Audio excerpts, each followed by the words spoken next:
sitting there in second grade, not understanding why the rest of the class didn't see how stupid it was being trained to be an assembly line worker.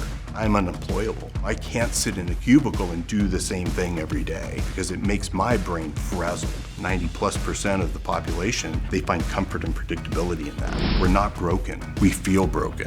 We are the ones who are going to make sense of these changes in the world. Good enough is not a feeling, because what is good enough? Nothing will ever feel good enough to the entrepreneur. Every single one of us are born with gifts. The reason that they're called gifts is because you're really good at doing them for others, but you're not good at using them for yourself. And that's why we call them gifts. So for example, like you go to a party, you see everything is messy and you stand up and you start like cleaning up and taking everything to the kitchen. And people look at you and are like, your home is totally clean and you know that your home is a mess. And you wonder, you're like, why can't I do this for myself? Because you have a gift of service. You see something that is a service for others, you can do it for them, but you cannot do it for yourself.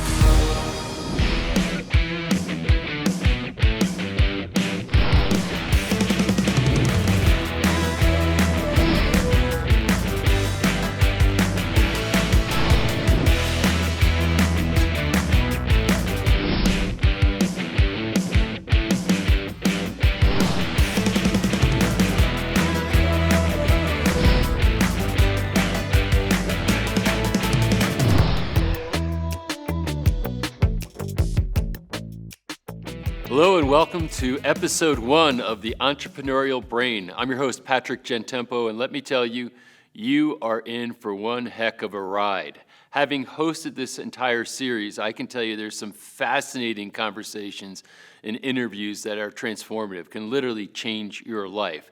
Now, why did we call this the Entrepreneurial Brain? Well, the Entrepreneurial Brain is definitely something that's a breed apart from, let's just say, other brains.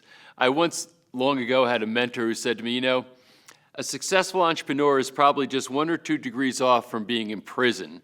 And there's a lot of actual data and research and opinions from experts that say the same thing, that what drives an entrepreneur, what can take them to great heights, can also simultaneously and paradoxically be their downfall. So understanding the entrepreneurial brain, understanding how much of it is developmental, meaning your experience through life, how much of it is related to maybe trauma that you've had in your past, how much of it is inborn and genetic. There's all these fascinating attributes that lead up to this thing that we call the entrepreneurial experience. So understanding the entrepreneurial brain, I think, is foundational for anybody who's going to be in their own business, or let's say self-responsible for the outcomes in their lives. If you're that person that's going to make the decisions and determine what your life is going to evolve into, and you're going to take responsibility, as far as I'm concerned, you're an entrepreneur. And there are attributes and aspects of understanding the entrepreneurial brain that can be the difference between ultra success or miserable failure and suffering. So this series is dedicated to you. It's dedicated to the entrepreneur. It's dedicated to that person who wants to take responsibility for outcomes. And I want to tell you, as you and I go through this journey together, it's going to be not only informative and transcendent in many respects, I think you'll also find it entertaining. Before we jump into episode 1 to get this party started, I want to encourage you to share this with other people. When we build these series at Revealed Films, what gives us great inspiration is the thought of people all over the world that can tune in free and have their lives impacted by the material we create. So that's where you can come in and help us.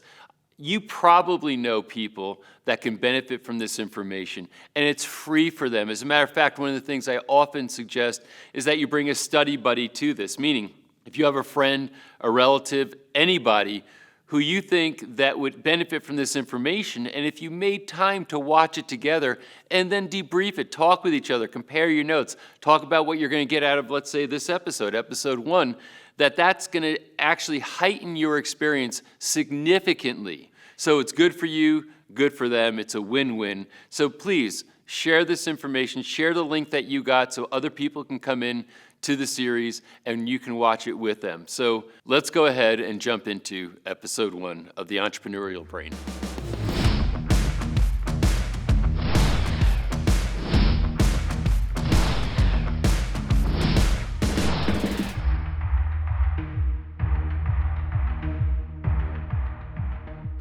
Doug, very much looking forward to this conversation. We started to have it before we turned on the cameras. I'm like, no, stop. We got to save this for the audience to listen to. So thanks for being here. Thank you for having me. I'm excited.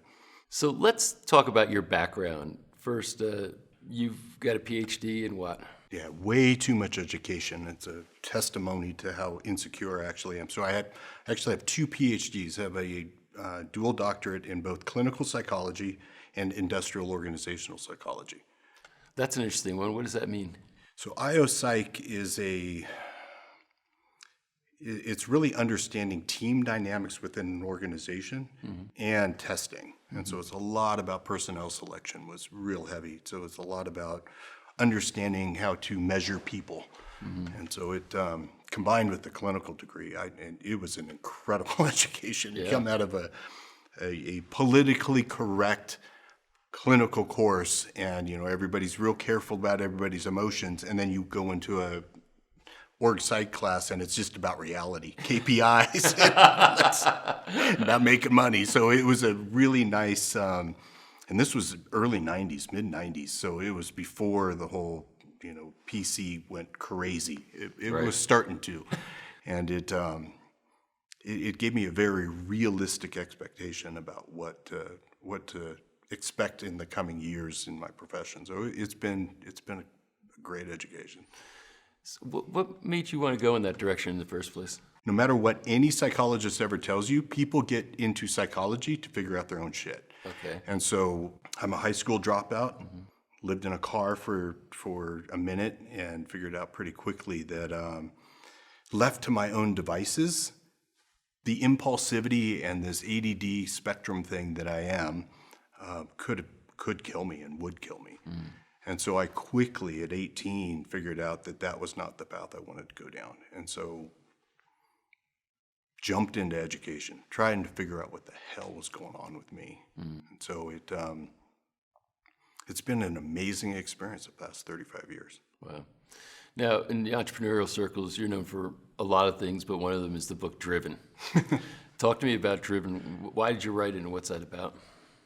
So it's a culmination of 25, 30 years of basically trying to understand myself and, this addictive personality and this understanding that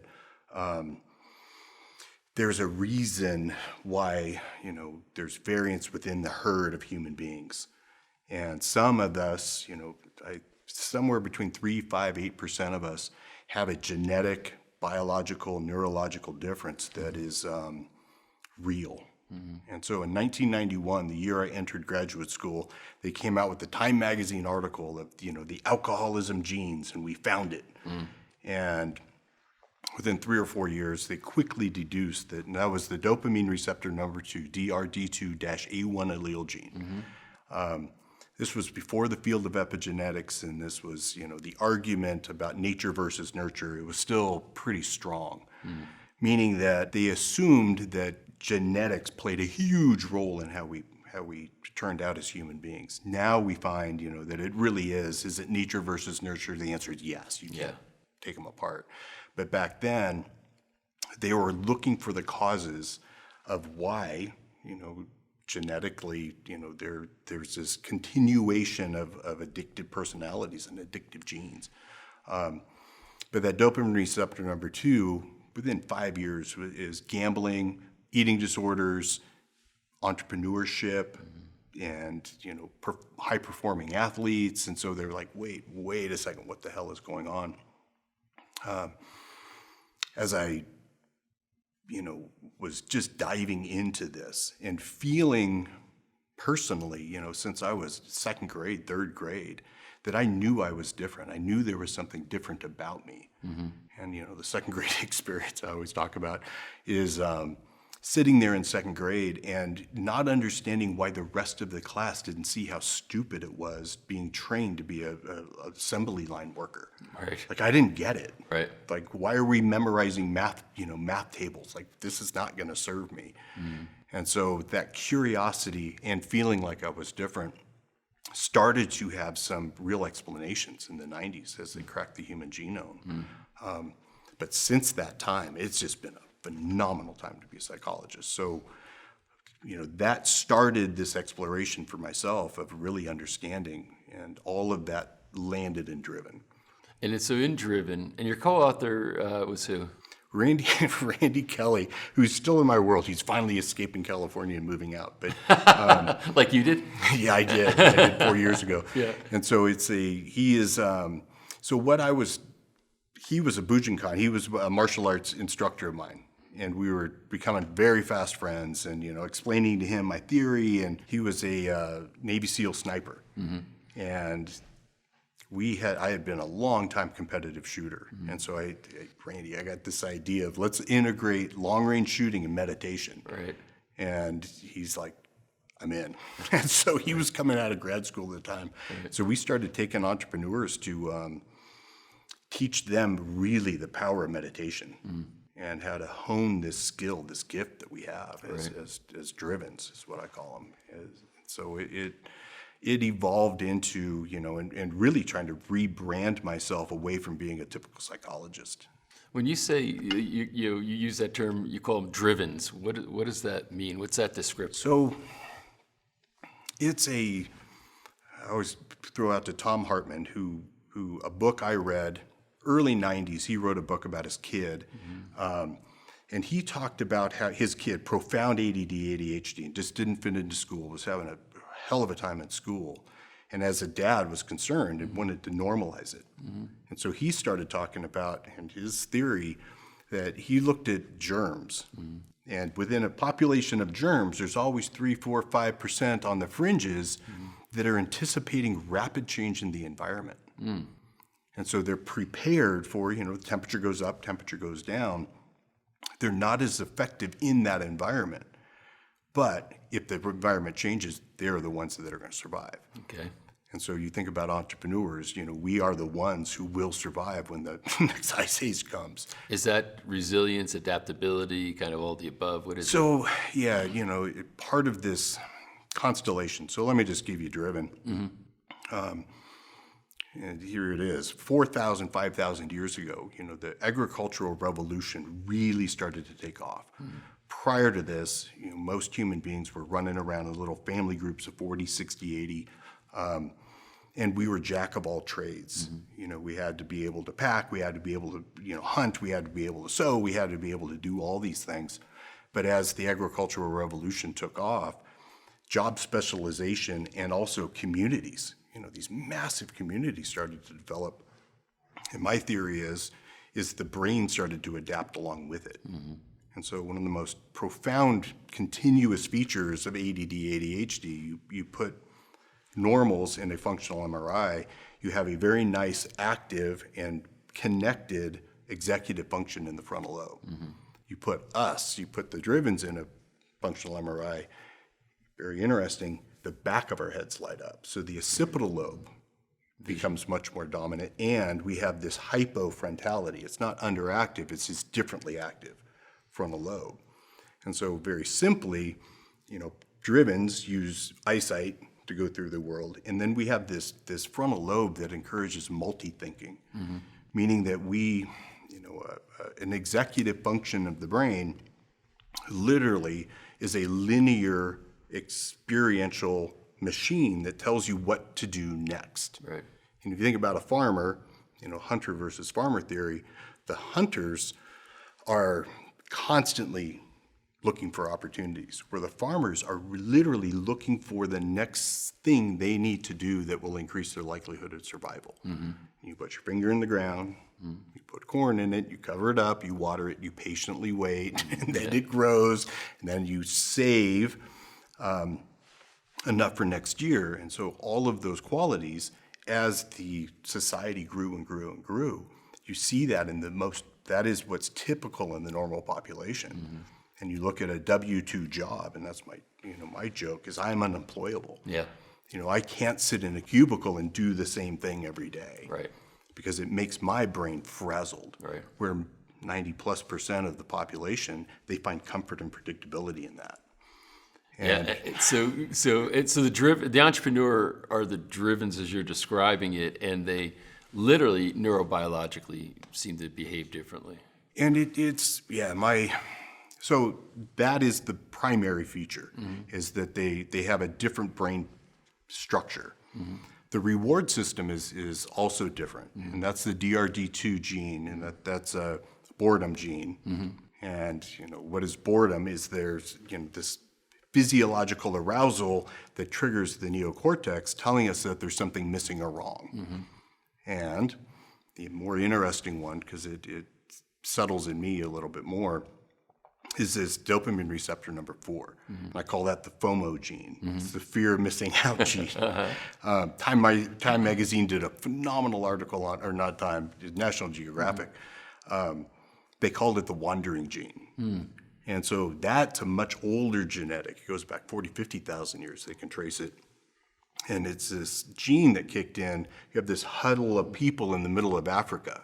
This gene kicks in, and it tells this physiological system that there's more woolly mammoths over the next hill. The grass is greener somewhere else. Right.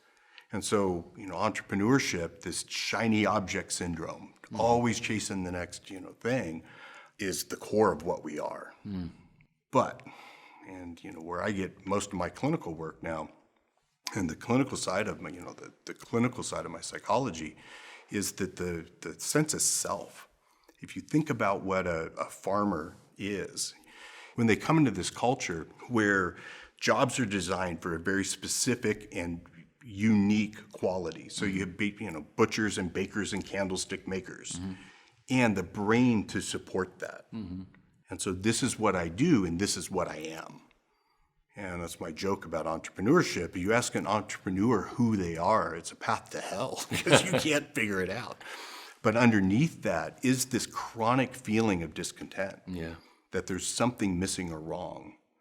And that something missing or wrong turns into a potential ball of shame. And there's something missing or wrong with me. And that's you hear very commonly the imposter syndrome, where the outer world literally is better than it feels. And so, it's my joke about my doctoral dissertation. Jim Spira, first time ever to be called doctor. Congratulations, Dr. Brackman. My inner experience was, haha, he bought it. Wow. My multi-thinking brain can think about every little corner I cut and because I expected it to feel good and it didn't. So this is, and I'm relating to a lot of what you're saying. And I guess that's why the book, I think, helped entrepreneurs to understand their experience. That was my hope of the book, is to really normalize what we are, that we're not broken. We feel broken. Yeah. And, we walk into a farmer's psychology office and we look crazy, because we're all over the map, we're impulsive, we're this, we're that, we never feel like we're good enough. And we don't have a sense of identity that they relate to. I'm actually working on a book right now, and one of the chapters is called Identity is a Mother and it is, right? So we'll put that aside for a moment, but the idea of feeling different than everybody else is common to the entrepreneur. And in some ways, it's a badge of courage, right? They're like, hey, we're a special breed, but in some ways it can be self-defeating. And that was my doctoral dissertation, was self-sabotage. Ah, okay. And so it is part of every entrepreneur's story, and if I can get them there, that the only real problem most entrepreneurs have is themselves. And being able to own and, not master yourself, but be on a path of mastery to where you are really owning what you're doing and why you're doing it, and what you are. And that piece, we are the ones that went west. We are the ones that, and no matter how you feel about it, this is what you are. Right. Well, make me normal. Make me like one of them. I hear that not as often as I used to, but it's still this, I don't want to be what I am. Right. And it's not a choice. I mean, this is what we are. Well, and also from the psychiatric standpoint, you find kids who are ADD, ADHD, and they're putting them on Ritalin. They're looking at it as abnormality, and maybe even psychopathology. And saying it requires medication to solve. So, so they've got that all wrong. Completely wrong. And that's the new book I'm working on is the importance of actually, as we are AI and all of this new rapid change that's happening, back to what Hartman said, we are the ones who are adaptable. Yeah. We are the ones who are going to make sense of these changes in the world. And just coming through COVID, you look at what most people did was they retreated to a narrative that made them feel safe. Right. We're driven. We don't do that. We see through it. One of the things that we do, we hate hypocrisy. Yeah. And that's the old joke. You can't bullshit bullshitters. Right. We are made, literally made to see through people's games. And we're also the ones playing them on people. So it's we are both the solution and the curse. So it's that is the core of this new book that I'm writing. What's the title of the new book, if you have it? So it's sheep, wolves, and shepherds. Okay, so what's the theme like? So part of my journey has been trauma healing. Literally by accident, walked into Peter Levine's world back in the early 2000s, right after I graduated, got my PhD, and absolutely blew my mind. And who's Peter Levine? Peter Levine is one of the most famous trauma experts in the world. He wrote, I don't know how many books he's up to now, half a dozen or a dozen books about very specifically how trauma is held in the body, released in the body, and restores goodness. It is he calls it somatic experiencing, but it's a way of actually rewriting the genetic imprint of trauma in the body. It is incredibly powerful. And the model I use, all of the models I use in therapy for changing people is based upon his research and his training. So understanding that who's really in charge of us. And, I teach a very specific model about, I'll give it to you. The Buddha, who was just a wacko psychologist, noticed very much that human beings are like an Indian elephant with a whole bunch of monkeys up on top trying to control this elephant. Okay, this comes out of my doctoral dissertation. This is why January sucks at the gym. Yeah. Because everybody's monkey mind has temporary control over the elephant. Yeah. And you got a gorilla up here beating the shit out of the elephant, going, go to the gym, go to the gym, go to the gym. But you got other monkeys up here. You got little cheerleaders. You got other ones up there that are, that sit on the couch monkey. And this ability to actually discern the difference between the monkey and the elephant is the core. And what's the nature of the elephant? That's our flesh. That is this. It is the reptilian and low base mammalian brain. It's literally everything below your nose. So you touch a hot stove, every cell in that nerve pathway remembers that experience, hits the spine, and the spine, the original brain, original mind, sends back an impulse to contract muscles. And that all the muscles remember that. And so if you think about getting burned on a stove, you can feel a little bit of that trauma stuck in the body. And it keeps us alive. But it is, human beings are operating in two different worlds, one up here and one down here. This was my doctoral dissertation, was really who's in control of us. And so this elephant, seems to have a mind of its own, but most of the time, and this was back in the early 90s, mid-90s when I was writing my dissertation, huge argument about, self-will and who's really in control and the unconscious and functional MRIs and all of that have put this to rest. The elephant's really in charge. So the classic Buddha question is, where are you? Are you the monkeys or are you the elephant? Do you know? And so now the question is, and that we're back to identity thing. So the identity piece, and this is the key of it, because it steps into spirituality very quickly, because it's the answer is both, obviously, and neither. Well, who's observing them both? That's the piece, is that observer, so we, 50,000, 80,000 years of writing about this, of, mind, body, and soul. And that's my joke. Anybody ever tell you they got the soul figured out, run, it's a cult. But but that is this shift. Yeah. That if I can get the entrepreneur, get the drivens, and drivens seem to know this very, very well, where, sheep, coming back to full circle, and trauma, what my theory is that most people, are out of their body, and, when does trauma come up? And that's the key to this. And why don't zebras have ulcers? Is because they go back into a safe herd. And, Sebastian Unger and tribes and all of that, our safe herd's gone. And so what do we come back to is we come back to a herd that's resonating on a similar level of trauma. And then we come up with a monkey mind narrative to keep that trauma stuck in a loop. And then we live in these echo chambers of hate and anger and frustration, keeping us stuck. And is that at the root of the self-sabotage many times? That is the root of self-sabotage. Okay. Is that, these operating systems want two very different things. This thing up here can imagine cell phones and, the world we're in, where this thing wants the familiar. Yeah. And so you get too familiarly good, what happens is you sabotage back to baseline. You get, too much of a shit show, you get your life together to a point. And it's almost, self-sabotage in the entrepreneurial world is almost cliche, right? I mean, it's like everybody has that experience. And the question is, are some people able to get past it, and some people just stay in the cycle of destruction? Well, that is the core of this soul awareness. Because the soul, or this observing ego, whatever you want to call it, has the capacity to actually see reality through the less emotional eyes, I'll say it.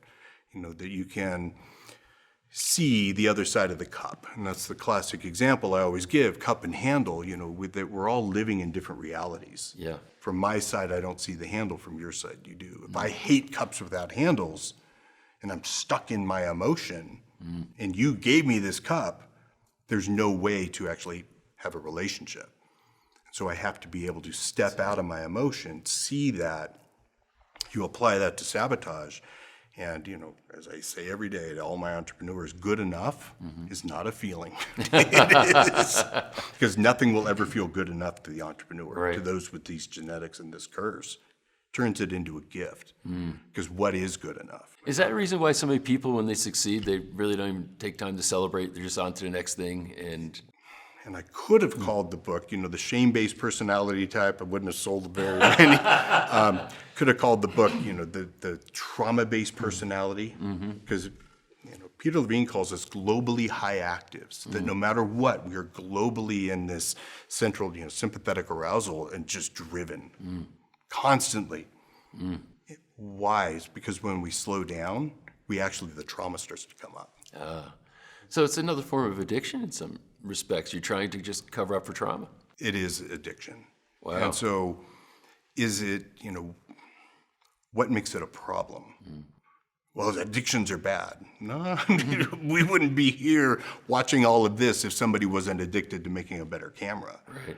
And so it's a gift and a curse. It's when you can't slow down, and have the observer strength, or the, soul strength, to be able to manage what's happening in the body. Is that the virtue of meditation then? Is That that where that is. comes in? So now, you do this weird, sorry for the characterization, call it unusual thing. I was going to say weird, you probably call it weird too, but where you meditate at gunpoint, I think you call it, right? so talk about what... Yeah, that's my tagline. I teach people to meditate at gunpoint. Right. Very simply, there is no recoil in the present. And so discernment between the monkey and the elephant, and being able to experience the elephant, anticipating recoil. It's a flinch. Right. In golf, it's a hitch. I worked with pro golfers for a long time. And being able to actually be present, feeling that hitch, and then the more present you are, it goes away.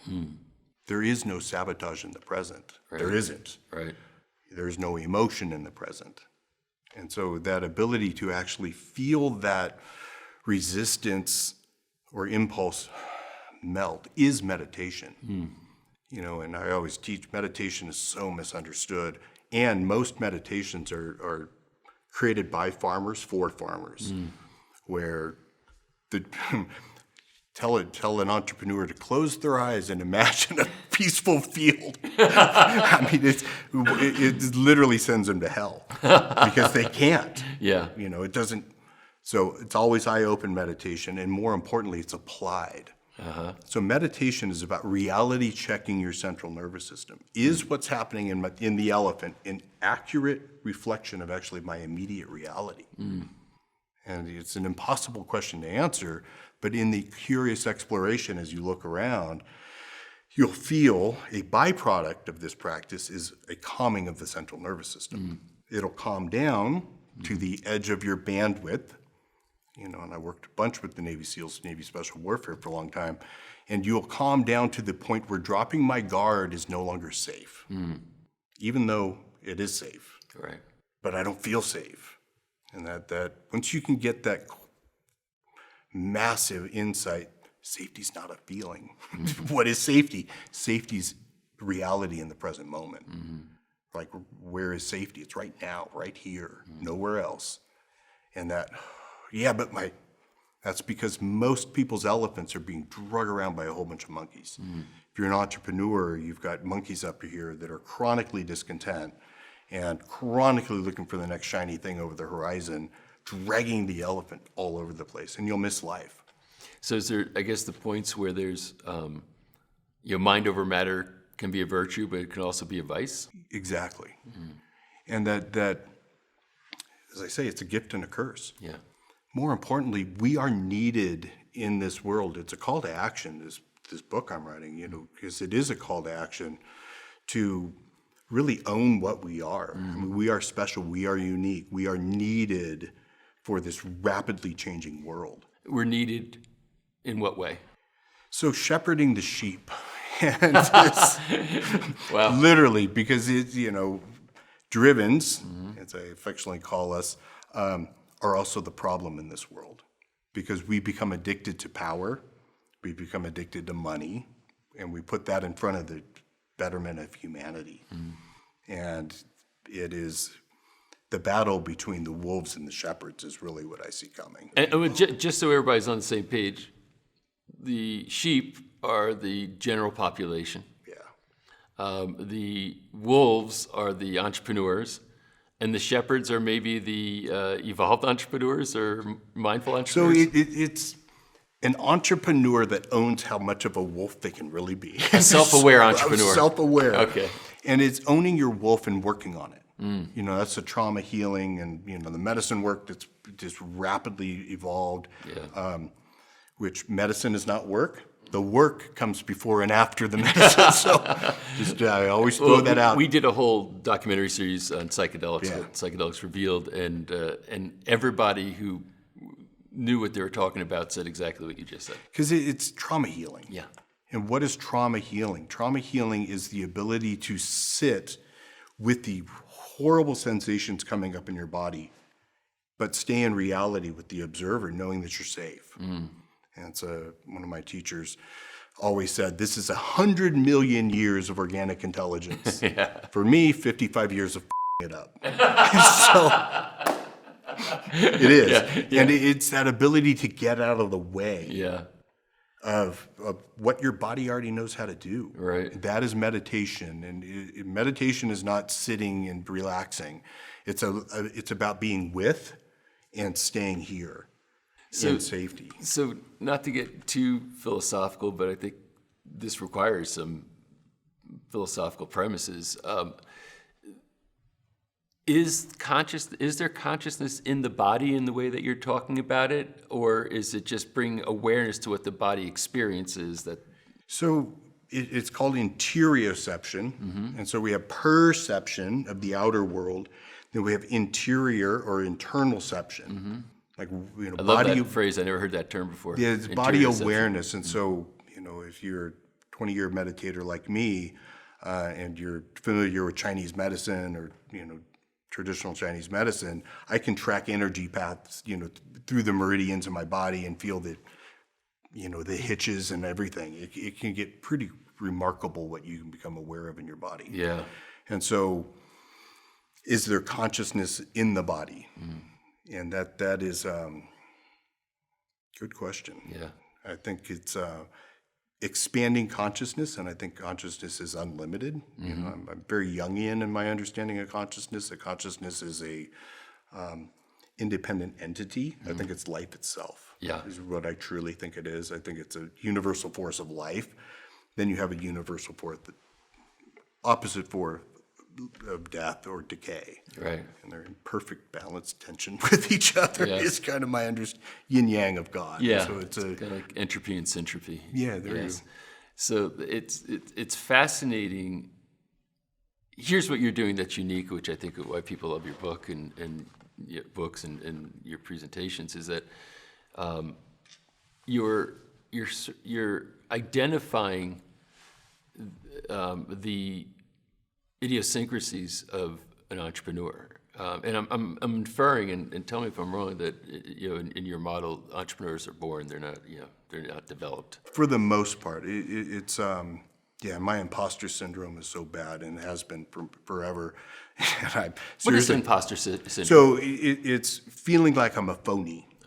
Feeling like I'm not truly an expert in anything. So what people believe about you and what you believe about yourself are disconnected? Yeah, the inner world experience of being me is not matched with the outer world experience of what people see when they look at me. Does that have to do with volition at all? Meaning, are you trying to be an imposter, or are you just observing that this is the dynamic? It's the dynamic. Okay. And it's just part of what it means to be, reward deficiency. Yeah.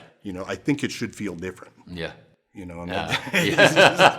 Which is crazy compared to worms. I mean, so it's nuts. Right. But because of that, the gift of it, so insecure, I actually created a driven assessment, 55 questions, validated it, across the United States, and and I was scared to death, like, holy crap, what am I going to find? And I got the results back, and I'm like, holy shit, it's real. We really are different. And no matter what anybody tells you, it doesn't matter. You still have that internal experience. But it's, and I'm not alone. No, I don't think you are at all. And so it was so relieving to see. And, are we, different? And it's 10 different areas, and, big picture thinking and resilience and all of these, adaptability, these qualities that we have. Are we born with them? Yeah. Yes. Is it nature versus nurture? The answer is yes. In my childhood, fostered a lot of impulsivity, and my parents were very afraid to parent. And so, and I had older brother, 2 younger brothers, and we were nuts. I mean, we were just ADD bomb and going crazy. It was an amazing childhood, but it led to, path of destruction very quick, like I said, and so someone else who has, and I do podcasts and interview all these entrepreneurs, and what was your childhood like? Right. And every once in a while you find an evolved, driven parent that gets their kid and gives them the freedom they need, but teaches them that it is a farmer's world. Yeah. I mean, most people are not like us. And so if you got to learn to fit in at least well enough to not stick out. And and you said, I think 4 to 7% is kind of the estimate? It depends how you define it, somewhere in there. And is it probably higher as a percentage in the United States than other places just because of who came here? It's literally, we are the ones who got on the boats. We are the ones, and I got a bunch of Viking clients. I got Viking blood in me. It's like, no shit. You are the ones eating mushrooms and going out and conquering kingdoms. And so but it's what we are. Right. So it is just, and there's, no matter how you feel about it, this is what we are. Yeah. And can it be honed, and can it be, can you have it all? I often hear that, or question that. Well, yeah, you can. Yeah. You really can. Yeah, and I think actually in my book I wrote about this because one of the bad premises I adopted from mentors as a young entrepreneur is that success required sacrifice. So every time I wanted to succeed more, I had to look for what I was going to sacrifice to succeed, in a sense. And I had to change that premise to you can have it all. Yeah. But it's not easy. You got to, it takes It's a lot of work, conscious intent. but it's work in the right way. And as drivens, we hate wasting time, but we're the most time-wasting people on the planet. And so this efficiency thing of meditation, when you really learn how to just chop wood or just return emails and just work within what we are and hone our gift, it is a farmer's world. We're wired for a world that's impossible to survive in. We're wired for woolly mammoths and cave bears and here we are, in this world where it's never been safer. So we are fish out of water. But we don't have to make our lives hard because of that. Well, and that's sort of the question that's occurring for me is most entrepreneurs, and I'd say myself included in this particular statement, we actually like the idea that we're different. We think normalcy is something that would be just like the most, terrible, that'd be hell, And but is there a childhood side of that creates trauma? That is the trauma that might be. So I get in trouble for this one. So there's two wiring systems within the body. And one is up here, runs through the inner ear, comes down through the jaw, through the larynx, across the vocal cords into the heart, and it's the ventral vagal. And then we have the other branch, the dorsal vagal, runs down the back, goes into our guts. This is for herding animals, H-E-R-D animals, and it's fight, flight. And so sheep, most herds, what happens when a cheetah runs into a herd of gazelles is they scatter. Right. You and you're on your own. Good luck with that shit. I'm out of here. Every man for themselves. We're drivens, the pack animals. We are like a wolf pack. And what happens when a bear attacks one of the wolves is I've got your back. Right. And I've sat in those groups where, the missing man formation in the Navy SEAL team is one of the hardest groups I've ever sat in. What does that mean? They'd lose somebody. I mean, the bonds that are made within, a driven wolf pack are unbelievable. Like, we truly will kill for each other. But the entrepreneur that has experience after experience after experience of partners and employees and, God, why don't you have my back? I'd give the world for you. And yet when things got tough, you out of there. And so often, entrepreneurs just give up on people. Yeah. And that trauma that comes from that, of really being alone in this world and also feeling like you see entrepreneurship. I've got a host of people that I've lost, suicide. It just, because it's hard to be an entrepreneur, combined with this inner world experience of aloneness. We are really, that is one of the hardest neglected traumas out there. My personal experience is how true what you're saying is about, especially the wolf pack. I was in an accountability group with 4 other guys, and sometimes it was 6, or 4 of us or 6 of us all together. And that was the whole point. We were committed. It was the number one priority in our weeks was that we're going to be together on that call every single week. But it was also, when I, at one point, was having a pretty significant challenge in the business I was running then, one of the guys, the questions asked, who had special expertise in solving my problem, was on a plane from Dallas to New Jersey and was in my office the next day. Yeah. And we would all do the same for each other. And somebody came to call, they had a particular problem, we dropped the agenda, and we all just, so it was that experience, and that was probably, one of the best experiences of my life, and just give me all those things that you're talking about and how important that was. And, the commitment to each other in that way kind of transcends, the way that we experience the world generally, and it gave meaning to everything, saying, wow, I have a purpose and I'm serving other people, and I know that they got my back too. Yeah, and that is true shepherdom. And it's as having people's back that don't have your own. That is a hard one. Yeah. But that's a shepherd. Yeah.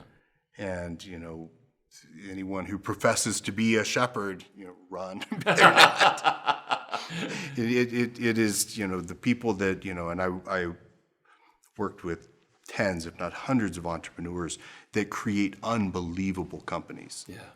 That even though their employees don't have their back, they create this model and culture within it where that is at least expected and at least talked about. You're right.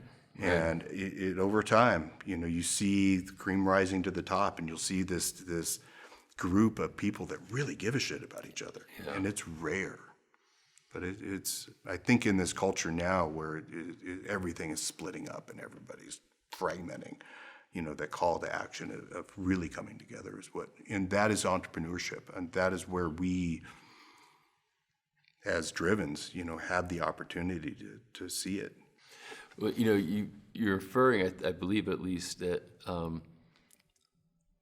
the world is in a pretty compromised position. It's exciting, isn't it? Right? Look at all the problems we get to solve. Exactly. Great time to be alive. Impending doom. No. In the meantime, a lot of us are also, buying our bug out ranches. So we're hedging. Mind, we're hedging. Yeah. I know where I'm going. Me too. So, but given that, because I just want to make sure I'm interpreting what you're saying is that there are significant problems, and these problems aren't going to be centrally solved by a government or big corporations. It's entrepreneurs that need to figure this stuff out. Is that kind of accurate? Drivens, we see through the bullshit. Just wear your mask, or you don't wear your mask. Right. It's why they're attacking Joe Rogan. Yeah. Because he's not, he's not trying to say anybody's right or wrong. Mm-hmm. This isn't good or evil. I don't know what's good or evil, but let's ask some experts. Yeah. Let's figure it out. Yeah. And that is so threatening to people who are pitching the narrative. Right. That are trying to control the sheep. Right. And, they scare us so we buy things is the classic model. Yeah. And I'm hoping it's not only 4 or 7%. I'm hoping that we can get this mass of people that actually are able to see really what's happening here. Yeah. And, do something about it. And, well, what are we going to do? Talk about it. Create the community that it's safe to talk about, and that escape velocity, kind of that where you build a big enough community that, the powers that be and the power addicted Drivens can't take it away from us. So it sounds like the best way you could serve the world right now, and what you're intending, is teach the wolf to become a shepherd, in essence, or teach the wolf to manage their trauma and other such things so they can contribute to the world and unleash their superpower, if you will. Exactly. And it's own your shadow, as Jung said, own your wolf. That there's in every human being there's evil. In every human being there's beauty, and that ability to actually own the evil part. And one of the reasons I'm a psychologist is I was actually pre-med in undergrad, and Phil Zimbardo, classic guest lecturer from Stanford, came down and taught my Psych 100 class for a week. He did the Stanford prison studies and was putting people in skull caps and making them prisoners and putting people in uniforms and making them, and this was back, and they had to stop the experiment. And he was looking at how did the Nazi death camps come about? And those are just normal people. Everybody can be influenced in that way. And the malleability of people is terrifying. And so as shepherds, it is understanding that and which way are we steering the sheep and what are we doing? Do you think the sheep find the characterization pejorative? Are they? I've looked for a damn good name for that. Because the reality is, you're saying the masses kind of move together. But we're all sheep. Yeah. And that part of that driven, we all succumb to the narrative. We're all captured by a monkey up there that just wants a simple explanation so I don't have to deal with it. Yeah. And so we're all sheep. We have the potential to actually wake up more and more and more to this observer soul level, right, and gain soul strength to not buy the narrative or not get captured by the narrative. But when you don't get captured by the narrative and you become present, it's very uncomfortable because your trauma comes up. Yeah. And if you don't know what to do with it, you very quickly jump to another narrative. So I think this education that needs to be brought to the world is really, how many sheep are on the fringes that are just waiting to get this message to actually open up into their awareness. Right. I think that is the opportunity. But to categorize that you're a sheep, brother, don't kid yourself. Yeah. And so that is the truth. Thinking that I'm not Right. makes me a sheep. Yeah. And so you really got to own it all. And that's actually well, my mentor was Dr. Nathaniel Brandon. I don't know if you know his work, but he was kind of the godfather of the self-esteem movement. He was Ayn Rand's intellectual heir. Oh yeah. And Nathaniel, Positive psychology. Yeah. I know it. Exactly. Psychology of self-esteem and 6 pillars of self-esteem. And in his workshops, when he used to present, he had these 6 pillars of self-esteem.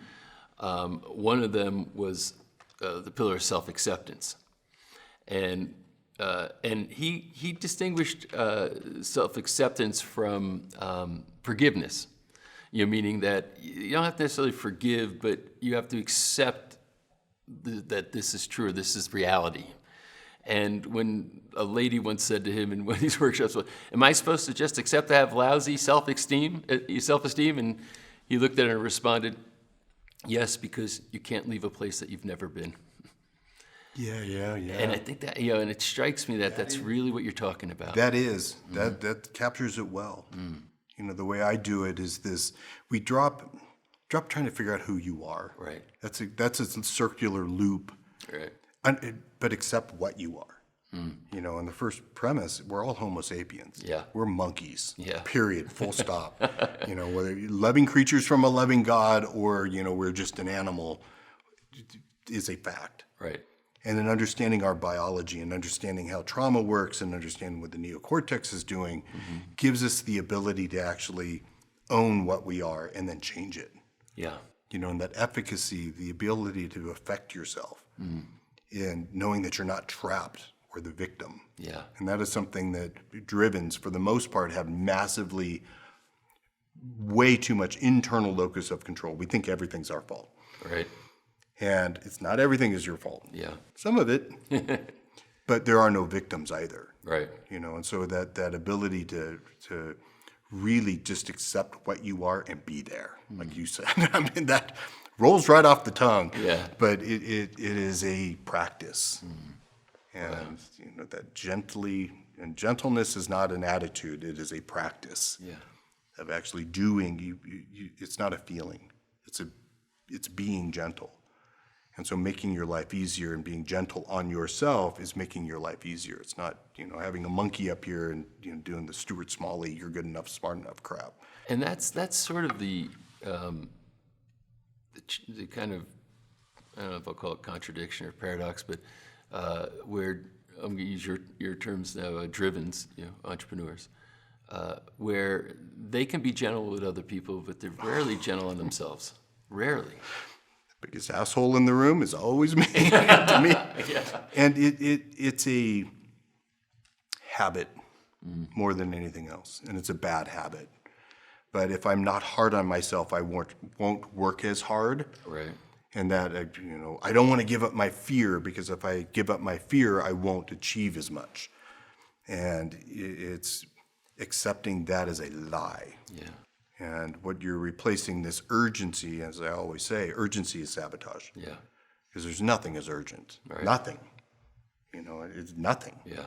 And even if it's on fire, you got to slow down enough, and slow is smooth and smooth is fast. And so that freneticness is what we got to drop.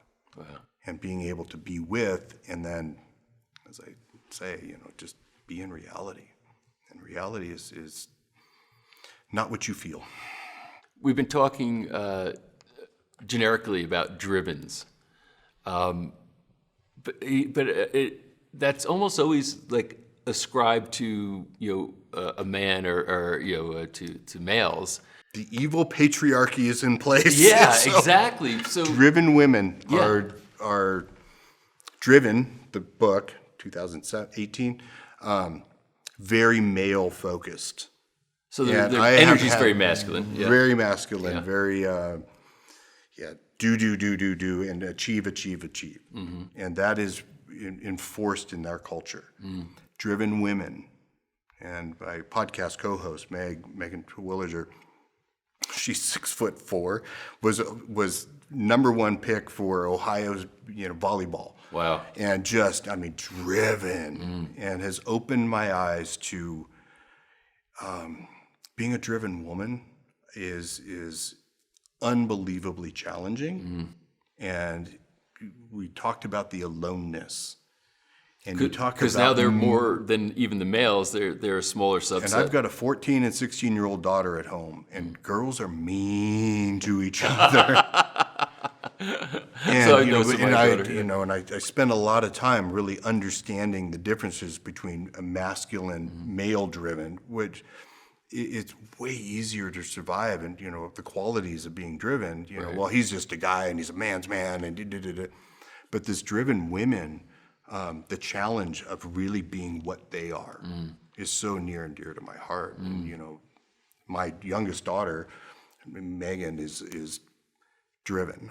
She, at 4 years old, she was the first one to the top of the 12-foot rope in gymnastics class. And little monkey going, I did it, And how do you embrace that? As a dad, I'm like, yeah. But all the other little girls, because it's enculturation for women is much more social and much more part of the herd. Yeah. And so needing to fit in, and that's where I see the eating disorders and the dark side of the drivenness come out, and the addictive qualities, the impulsivity, and those communities of where I see driven women and really anchor themselves into, as you talk about lone wolves in this world. Entrepreneurship for women is incredibly lonely. Wow. And so, those communities are starting to really pop up. What's the advice that you have when you have a driven female, as far as saying, here's some practical things you might want to do to help? And driven meditation for women is different. Driven practices are different for women. Typically yoga, typically a movement meditation, Right. where they're feeling, stillness in action. Women are much more fluid than men, much more emotional than men. And finding other driven women is imperative. Because they can have their find own them wolf on the pack, other. basically. They've got to have a wolf pack around them. Yeah. And their capacity to trust is very different. And it takes years for driven women to really trust other women. Takes them longer. Yeah. But the bonds that they make are deeper. And so, men, we're, don't see each other for years and we hug and everything's good. Driven women need that sense of overtime connection, and it's slower, but as it develops, I see some women that are, and that's my hope, as I always say, if we had 1,000 driven women actually working together, they'd own the world. Because there's not a man in the world that would go against them. Yeah. And Why is that? Women are connected to reality way more than men. Really? Yes, men, we live in an ego tunnel. We live in a spotlight of focus, largely because we have a narrower corpus callosum. Women have this much greater corpus callosum, so left and right sides of the brain talk. So they're literally wired for it. They're literally wired for, a floodlight. Combined with the big picture thinking of driven, combined with this, ability to track multiple targets at the same time, these driven women are unbelievable. Wow. In how they can navigate the world, and they see everything. Wow. And as a man, you're like, holy shit, how'd you see that? Yeah. And I teach all of my driven entrepreneur men, once they get a good driven woman and they start to feel their value, they're like, come on in. Yeah. It's the women that struggle. It's like, why does he want me so much? What is my real value? Right. And so their shame is it's much more fluid and deep. But as I always say, men are light switches when it comes to emotion. Narrow corpus callosum, when it takes us a lot to flip the switch, but even with 20 years meditation practice, I can still break myself up. So I lose it. Right. Where women are dimmers. They're always in their emotion. But once they get control of that and they actually can calm themselves, they're the most powerful creatures on the planet. They truly are. I mean, I am in awe of what I've discovered in the last 5 years with women. But having them own their value and really come together as a wolf pack is and I've struggled to create that. And it's, they sabotage in different ways. And but having a group of driven women now on the other side of it and really soul strength identified, they're becoming great teachers of creating this around them. And so it's possible. It's amazing to watch. But driven, and I feel for my daughter, and I help her the best I can. But it's a farmer's world, and a bunch of farming women that are, worried about your shoes and your hair color and everything else, Right. and where, most driven women just roll their eyes at that shit. Like, are you kidding me? Yeah. And they hang out with the men. Yeah. So it's a different challenge. Yeah. But I think the unity of driven women is really the secret to change in this world. There are so many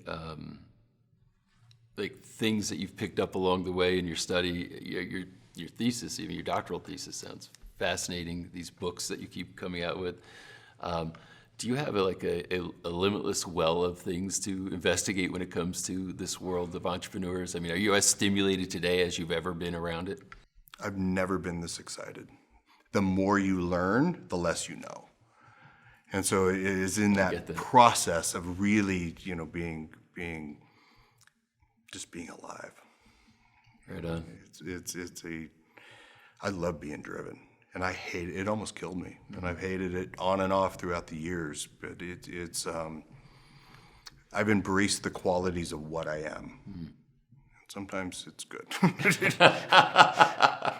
But I'm careful who I surround myself with, because not a lot of a lot of non-drivens have an issue with my impulsivity and my exuberance for what I am and my discoveries and my endless pursuit of every hobby I've my obsessiveness and all these qualities. I love it. Yeah, it's so great. Well, Doug, I appreciate you coming and sharing all this. I'm excited to read your new book when it comes out. It sounds really fascinating, and in the end, every time I either read what you write or listen to what you're saying, it just brings more self-awareness, and with that comes, I think, more meaning in my life. So I appreciate you giving that to me. I appreciate you, Pat. Thank you.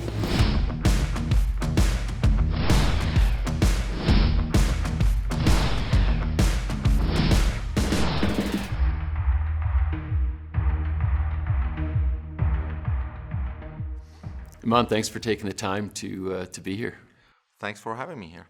So let's talk about your story, getting to your background a little bit. How did you become an entrepreneur? What kind of challenges did you have getting started? How I became an entrepreneur? I feel like I was an entrepreneur from when I was 9 years old, maybe a little bit younger. And I realized that because I was too lazy to want to go shopping for my mom. We were living in a place that was up the hill, and my mom always used to cook stuff, and at the very last minute remember, I'm missing tomato paste, or I'm missing this thing and that thing, right? But already the food was cooking, like was halfway through. And then she would come to me and she was like, hey, can you go and get me tomato paste? And then I had to go down the hill, get things, and then walk up, right? For like 25 minutes. And I was like, this doesn't work for me, right? But I was like, okay, what if I actually go and get stuff that I know that she needs on short notice, and keep them in my closet, right? And then when she comes to me, I was like, well, we have two options. You can get something from me that I have in my closet, with a little bit markup, or I can walk down there and get things. And I knew that she was always in rush, right? So you started out selling your own mother? Wow. Well, but here's the thing. as an entrepreneur, I identified the need, I identified the urgency of the need, right? And although I was the one who was going to do the work, right? But I was like giving her options, right? You can get this for like $10, or I can go and get it, and you pay the $7, right? And I mean, kind of like started from there. But the reason I'm actually bringing that up is because I feel entrepreneurship is something that is a way of living and thinking. It's not just a person wakes up and says, I want to make millions of dollars, so let's go become an entrepreneur. It's something that the person either develops over time or the person has it from the very, very young age. I think many entrepreneurs that I talk to, they started doing something when they were 5 years old, 6 years old, 9-year-old, 10-year-old, right? They had a lemonade stand, that they were doing something that they were turning a need, any type of need, into something that they could get paid for. And depending on their situation, that was so. The very first company, though, I registered it when I was 18 years old. Well, let me just ask, where'd you grow up? I grew up in Tehran, Iran. In Tehran, and when did you move to North America? I moved to North America when I was 25 years old. So my first company was in Tehran, Iran. I was in Tehran, okay. Yeah, it was in Tehran, Iran. It was on my 18th birthday. Usually in Iran, people go and get their driver's license. I went and registered the company. That was the first day that I could actually legally register a company. And so I went and registered the company, and that was my first company. And it went awfully bad, like awfully bad, right? I lost everything because I'd inherited some money, and I lost everything in 3 months in that company. And then the next day, I started my second company. So don't go so fast there, because how do you shake that off? You inherit some money. You decide, said you were 15? I was 18. 18, rather. Yeah. You're 18. You decide that you're going to start a company, and you take this money and you lose it in months. Yep. And what was it inside you that says, well, I guess I'll just start another one? Because what was the other choice? Getting a job, just not even in your mind to do so. Yeah. You see, like, that's the thing. Like, sometimes you just so unemployable that you don't even see that as an option, right? Like, for me, the way that I think is how to change the systems, how to look at things that are not working properly and rearrange them in the way that they work better, right? So, like, if I go to a job and, like, they say, okay, here is what we do. All I'm thinking about how we can do this better, right? And then how we change things. And then when you're new in a company, nobody wants you to change anything. And then in my brain, I'm like, well, let's change this, and I'm not willing to do stupid things for you to get my trust. And then 4 months later, you want to trust me enough to change the systems. Let's change it, right? So I'm absolutely unemployable, like absolutely unemployable. And you figured it out at 18. I knew that. I knew that when I was 18, right? I had a job, kind of a job, when I was 16 years old, and it was in my dad's company. And even then, like, at that, like, very basic thing, I just needed to change everything and rearrange them and make it work better. And I was like, you know what? If I need to jump through so many hoops to do things in a more effective way, I just don't want to waste my time here. But with that part, actually, there was one piece. When I lost everything, that night, I got lucky because one of my dad's friends just very randomly came and knocked on our door and said, you know, do you want to come and grab a coffee with me and just let's have a conversation, let's see what you're up to, right?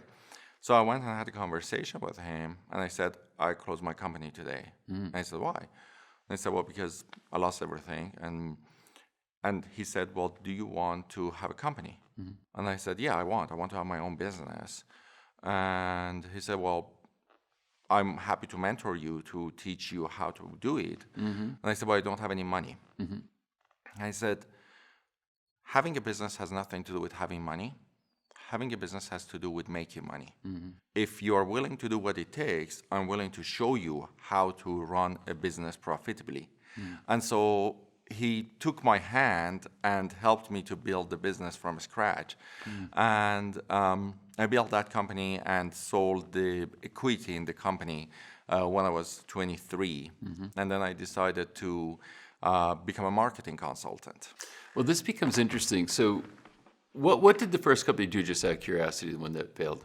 We were producing industrial things. Okay. So anything from nuts and bolts to tractor pieces to like weird things, right? I had zero experience with that. The only reason that I went there was because there was an opportunity, and we had the extra. Like I knew people that had the expertise around me, but I had no expertise around it. The way that we lost the money actually was because we had a client that said, if you produce this for me, I'll buy a ton of it, right? So I spent a ton of money investing in R&D and creating the mold for that thing. And then when we were like, yes, we can produce this, I went to get the contract. They were like, oh, no, we're going to get it from China. And they actually never ordered a single one. So it was my lack of experience of getting contracts first, getting prepayments first, and then go create it, because it was like, well, these people want this, so let us produce it. What did the second company do with the... The second company was an IT company. Okay. So it started as a hardware company, and then we added more things to it, and then we added software to it, and network and other things. In your particular story, how important is a mentor, right? Because so often I hear a mentor enters the picture, and that's what gets things going. Absolutely. The mentor, here's the thing. The mentor can never promise you to succeed. But what they can give you are systems that is based on their experience. And probably as an entrepreneur, you would change those systems, but they would give you a little bit of lay of the land, a little bit of, hey, here is the way that works better, right? Here is the way that you can do things differently, right? And having that support, having that path makes huge, massive difference, right? Yeah, for sure. The bigger part of my story actually starts from the time that I moved to North America. And how old were you then? I was 25. And what got you to want to move to North America? So my wife at the time and I sat together one night and we said, what do we want from our life? And I said, I want to become an international professional public speaker. I was looking at people like Tony Robbins, Brian Tracy, Oprah. I was looking at the way that these people are building their businesses and making a massive impact in the world. And they're on the stage and they're shining and all of those things. And at the time, I was also doing public speaking. And I was like, you know what? I'm doing everything and I'm doing it at a smaller scale. I want to really get myself on the stage and bigger stages and make a difference. And so we said one of the pieces in that is that we need to be in a place that we can speak English. So we have an extended audience. And also with an Iranian passport, it's really hard to travel because you need to get visa for many, many countries. So you can't just get on an airplane and go to US. You have to apply for a visa. You may get approved, not get approved, wait for 4 to 6 months. Right, so I wanted to move to a country that I have a passport that is more powerful passport to travel with, right? And we had this opportunity to move to Canada. We could easily move to Canada, so we decided to move to Canada. And we were like literally in 7 months. We were in Vancouver, BC. Wow.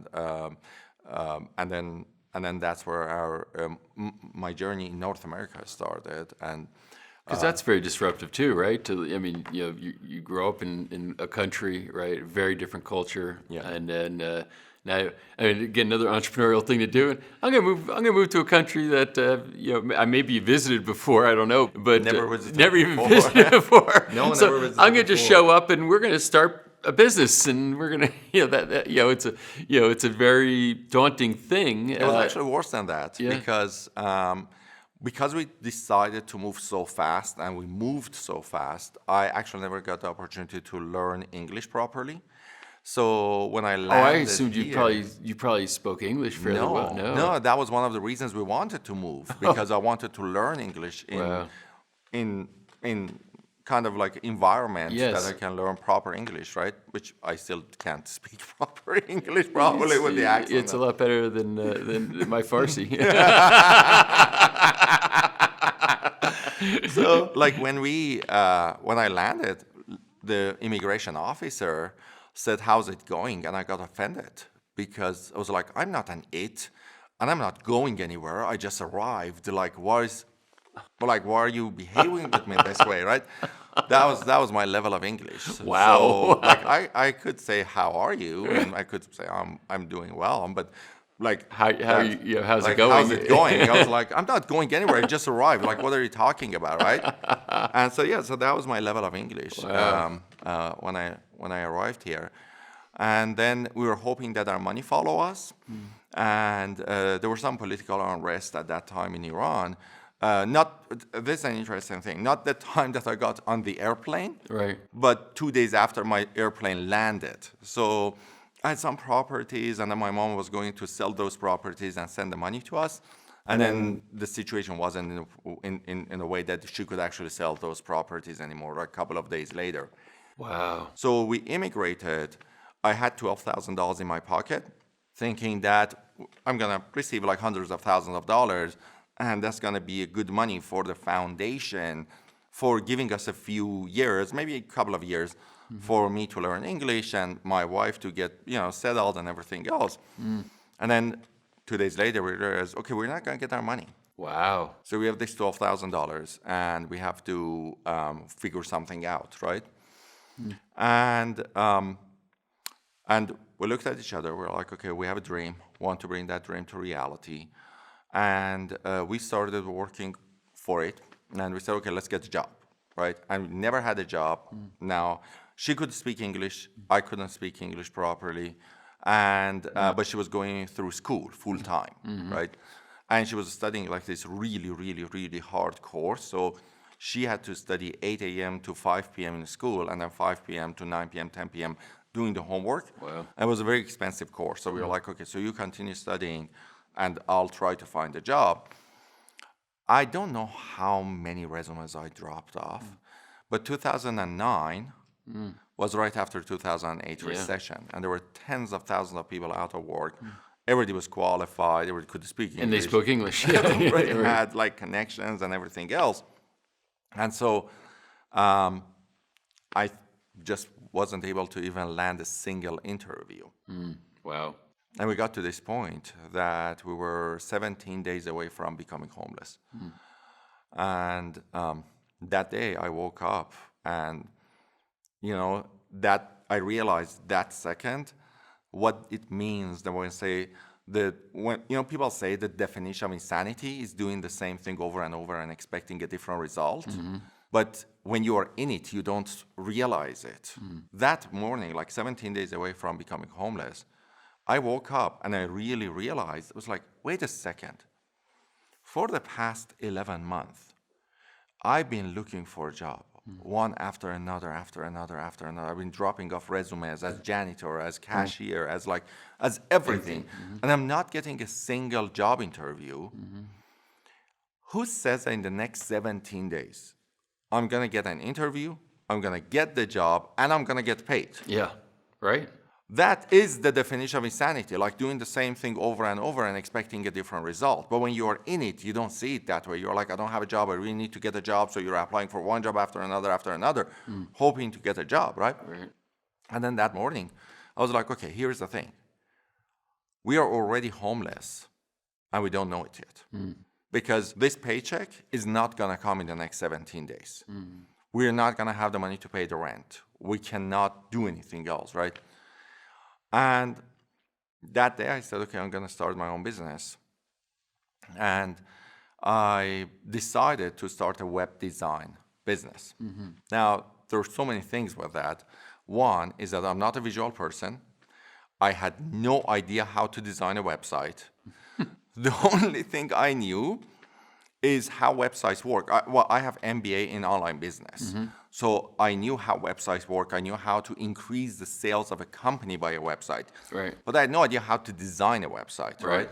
Or program it. Or program it. I had no idea about that, right? Mm-hmm. I just knew that, if you give me a website, I can draw it for you and say, like, change your website to this. Right. And it's going to increase your sales, right? Right. But I didn't know how to design and program anything like that.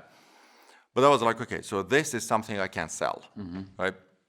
And then that day, I decided to go get a haircut. And what does your hairdresser ask you when they see you for the first time, right? They're like, well, the first question is like, who cut your hair last time, right? But then the second question was like, what do you do, right? And I said, I help people to increase their sales from the internet. Right? As of this morning. It didn't matter, right? I'm like, well, that's what I do, right? And so he looked at me and was like, well, can you explain it? And I had no idea what to explain, right? I'm like, I can't explain it here. When you're finished, then I can explain to you. Let we go to cashier, get a pen and paper from you, and I'll explain it to you, right? And I started thinking, it's like, okay, so how am I going to explain this? Because like, what do I want to do, right? Right.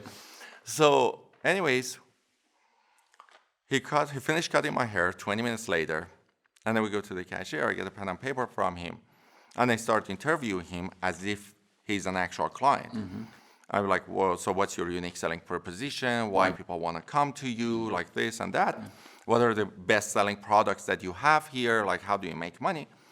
And then, as he was talking, I drew his website for him on a piece of paper. I turned it back toward him. I said, if you design this website, it will increase your sales. And he looked at it and said, you don't know this about me? I'm a very, very connected person, and I love online marketing. I know most online marketers in the city, and not a single person who was able to explain this to me the way you explained this to me. Well, I was like, yes, he's going to buy a website, right? And he didn't. And he was like, well, give me, I don't remember how much the haircut was, but I remember that I chose the cheapest haircut in the area, right? The cheapest haircuts, right? 3 days later, he called me and said, Iman, I have a person here that has been trying to sell her stuff online for the last 3 years, and she hasn't been able to do it. Can you talk to her right now? I said, sure. So he passed the phone to her, and she said, well, I have time right now. Can we go grab a coffee if you're around? I'm like, yeah, I'm around. So we went, grabbed the coffee, and she wrote me an $1,800 check. wow. To design a website for her to increase her sales from internet. And that money literally paid for the rent of the month and bought us food. And then I was like, okay, now we are in this. And from the next day, I started going to networking events, and I'm an extreme introvert. I'm an extreme introvert. So I started learning like how as an introvert go to networking events and meet with people and connect with them, right? And I would go to networking events and book appointments to talk to people about how they can increase their sales from the internet. So there was this place at 550 Broad Street in Vancouver. There's a Blends coffee shop in that area, like in that address, and it started being Iman's office. 9 a.m. every single day I was there, and I had appointments back to back, 9 to 10, 10 to 11, 11 to 12. Like back to back, I would meet people from 9 to 5 or 6. And then at 5 or 6, I would get up, would go to a networking event, 6 to 9, and find people for the next day appointments. And then at 9 p.m., I would go back home, have dinner, and then start learning web design and start designing things that I just sold. And from 10 p.m. to like 2 a.m., 3 a.m., 4 a.m., I would just learn web design and would deliver and design the things that I'd promised. And that's how I learned the web design and started like growing the company. And a few months later, like took that company to a 6-figure business and was able at that point to afford hiring team members and sales team and other things. And so that's how I built that web design company back in 2010, 2011. There's so many lessons in it, right? I mean, your back was against the wall. You're, as you said, 17 days or whatever from homelessness, and it finally occurs to you, it's actually we're homeless now. We just haven't gotten the eviction notice yet, but you have to do something different. And I think that's kind of important, right? And perseverance is sort of this weird thing, because in some respects perseverance is a virtue, in others it's not. You might say, well, I'm going to keep going on giving resumes out and keep trying to do what I've been doing, and that would have been the wrong idea, right? The right idea is say, I got to completely go out and do something differently. So that company obviously grew and succeeded. Where did that lead you? What kind of work are you doing now? Okay, so you said something interesting. So that company grew and succeeded. That company grew, but succeeded is what I learned next. Because the word success is very subjective. Indeed. So here's what happened. As I was building that company, one morning I woke up and I was bleeding internally. And I was rushed to the hospital, and doctors realized I've lost 60% of my blood. Wow. In a matter of a very short time. And when you lose more than 30% of your blood, you're at high risk of stroke and death. And I lost 60%. I lost so much blood that they couldn't even perform a surgery on me to stop the bleeding, because then they have enough blood to survive the surgery. So they said, we can start giving you blood transfusion, but we can't do anything until your blood level comes higher, so we can perform a surgery. So good luck, because we don't know how fast you're bleeding, and if the blood that we're giving you is faster than blood that you're losing. So in a matter of a few hours, I found myself on my deathbed, waiting there to see if I'm going to have the stroke and die, or if I'm going to survive this, and then they can save my life. And as I was lying on my deathbed, I started thinking about what happens at my funeral tomorrow. And how people are going to remember me. And I realized that people are going to come to my funeral and say Iman was a nice guy. And I hated that. That second, I realized to that point of my life, I was alive, but I never lived. I never lived through to my heart. I never lived through to what I actually wanted to do. And I was like, I don't want to die a nice guy. I don't want people to come to my funeral and say Iman was a web designer. He was a nice guy. I want people to come there and say Iman made a huge impact in my life. This guy changed my life. And I was like, so why aren't you living that? Why are you stuck with this web design company that is making you money but is not letting you live your true life? So you obviously survived. I survived. So you had the realization. What'd you change? So that was the third question I actually asked myself on my deathbed. I said, well, what would you change if you get a second chance, right? And I said, if I get a second chance, I'll make a life purpose for myself, and I'll live through to that. And the night before my 27th birthday, I was released from the hospital. So that was like a birthday gift to me. Like that was the most amazing birthday gift. Like, it was like, your birthday gift is the rest of your life. Yeah. And I was like, holy crap, okay. Like, I actually am getting the rest of my life as a birthday gift here. And like every single day of this is an opportunity, is a gift. Which, I mean, couldn't happen more perfectly than that, right? And I said, okay, so here's what I'm going to do. I want to make a difference in the lives of 100 million people before I die. And I said, well, how do you want to do it? And I said, I don't care about the fame of it, but I care about the impact of it. And I'm good at one thing. I'm good at marketing. I'm good at teaching people and showing people how to do marketing. And marketing is like an amplifier. You add marketing to something good, you create more good. You add marketing to something that's bad, you create more bad. Right? And I was like, okay, so who do you want to work with? Because you can add your marketing to anything you want, right? And you can create more of that, right? And I looked at different things. And I said, like, who are you passionate about? Who do you love to work with every single day? If you work with them 24/7, if you have these people as your friends and the family members, people that you have in your home, all of those things, who would you still be passionate and excited?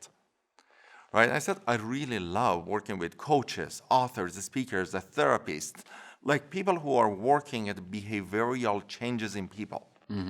And people who are helping them with overcoming addiction, people who are helping people with living a healthier life, people who are working with people on, things that make a massive difference.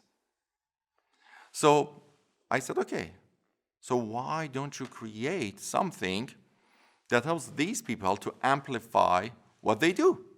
And I started doing that. And this is an interesting thing. There's this thing that is called the gifts. Like every single one of us are born with gifts. And the reason that they're called gifts is because you're really good at doing them for others, Right. but you're not good at using them for yourself. And that's why we call them gifts. So for example, like you go to a party and you see everything is messy and you stand up and you start like cleaning up and taking everything to the kitchen. And people look at you and are like, oh my God, like your home is totally clean and you know that your home is a mess. Right. But every time you go to a party, you help people to clean. And you wonder, you're like, why can't I do this for myself? Because you have a gift of service. You see something that is a service for others, you can do it for them, but you cannot do it for yourself. Some people have gift of teaching. They're really good at teaching others something, but they cannot use it for themselves. And then that causes imposter syndrome. Because people are like, oh, I cannot teach this, I cannot work with people on this, because I haven't done it for myself, right? But you have the gift of it. And this imposter syndrome, depending on what it is that you're doing and how you're marketing it, but this imposter syndrome is actually not real. Because if you think about this, the best basketball coaches in the world are not the best basketball players in the world. Right. You can put a team of basketball coaches against a team of basketball players. Who will win? Right. The players win. Sure. But then who are coaching these players are the coaches, right? So we all know this, that to be a good coach, to be a good trainer, you don't need to actually be the best at implementing it. You need to be the best at doing Coaching it. it, right. Anyways, long story short, I had the exact same things for myself. So I created this package. It was $197 and nobody bought it. And I was like, how can I not sell this, right? And I created a $97 package and nobody bought it. And I was like, okay, I really need to learn how to do this. Now I'm selling hundreds of thousands of dollars in web design, but I can't sell a $97 program that teaches people how to market themselves. That doesn't make any sense, right? You couldn't market your own program. I couldn't market my own But you can market program. other people's businesses. Right. Right. I could totally market other people's businesses. I was helping everybody, but I couldn't market my own program. So I decided to teach this class for free for 8 weeks. I said, here's what I'm going to do. I'm going to get 8 people to come to my class for 8 weeks and teach them my online marketing knowledge and just see what happens, see what they want to learn, see what's the result of it, right? But here's an interesting thing. Knowledge doesn't change people's lives. Knowledge mixed with accountability and support and the resources that a person has behind them make a difference. So when I started working with these 8 people, they got my knowledge and they implemented it based on the resources they had. And I had this guy in my class that the biggest class that he had done ever was like 12 people. And then he added my marketing knowledge to it. And in 8 weeks, he put together a 534 people event. Wow. He went from 12 people to 534 people. And 137 of them purchased his program. So his life changed. Right. But it all started from me wanting to give the value and let's see what happens. And I think that's the real core of entrepreneurship. When I go back to my web design days, when I didn't know how to design a website, one of the things I did, I was going through a class It was an entrepreneurial class, which, by the way, they didn't want to let me in that class because they said we don't think you're going to succeed as an entrepreneur. You should go get a job, right? And I fought really hard to go to this class that was funded by the government. So they didn't even want to allow me in a government-funded program because they said, we don't see a way for you to succeed. They didn't think you had it. Yeah, go ahead. I was like, no, let me actually, if I qualify for it, let me go for it, right? So in this class, I stood up and I said, if anyone wants a website in the next 30 days, if you give me the content in the next 30 days, I'll design your website for free.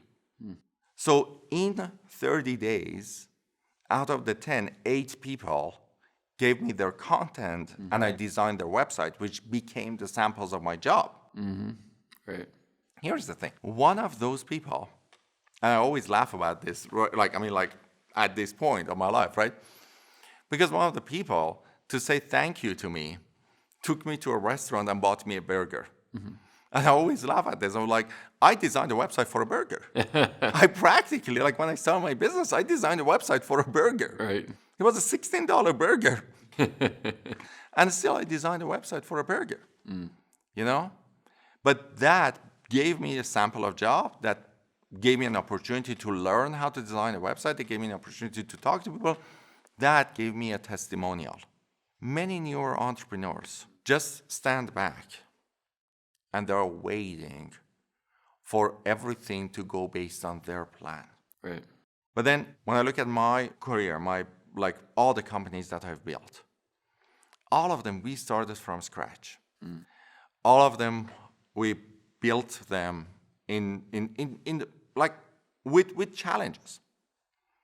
And in every single one of them, the biggest thing that I can say that we did, or I did, depending on the company, we looked at the biggest problem that was there, and we asked ourselves one question. What's a massive radical action that we can take against this problem? So when I started my web design company, I knew that I don't have samples of job and testimonials. So the massive radical action was design 10 websites as fast as you can. So you have samples of jobs, and you've learned how to design a website and have testimonials. Right, to get it all seated. So given all this and given your own story, are you fulfilled now? Do you feel like if you're on your, God forbid, on your deathbed again at some point in the future, are you going to feel better about the answers to your questions? Absolutely. So in my TEDx talk, I actually talk about this concept of living a life with no regrets. And I ask myself quite often, if I end up on my deathbed, is there anything that I would regret? And if there is anything on that list, I'll do everything in my power to change it. I do everything in my power to change it. So the practice is to make sure that you're constantly asking the question, and then you can change whatever it is along the way rather than wait till it's too late. Exactly. Because lots of people say, do I regret anything? And they are thinking a lot, like really materialistically. Yes. The essence of that question is related to living true to your heart. If it comes to living true to your heart, and today's your last day in this planet, would you regret anything? Was there anything that was true to your heart that you always wanted to do and you didn't? And I feel like that puts you on different journeys in life. Like for me, at one point, it was creating success, right? And then after that, it was happiness. And then after that, actually it was success, and then it was fulfillment. Like I created success, financial success, other things. But I'm like, but are you fulfilled? And I'm like, no, I'm not fulfilled. Then I created success and fulfillment. And I'm like, but are you happy? Like, do you have What's the difference joy? between happiness and fulfillment? This is an interesting thing. So fulfillment, from my point of view, is when you are doing things that you're meant to do in the world every day. But that doesn't necessarily mean that you are living a happy life. there is a chance that your work is giving you that fulfillment, Right. but you step out of that work, and then you suddenly have lots of other issues. So there are many things that we have in our life that can block our happiness.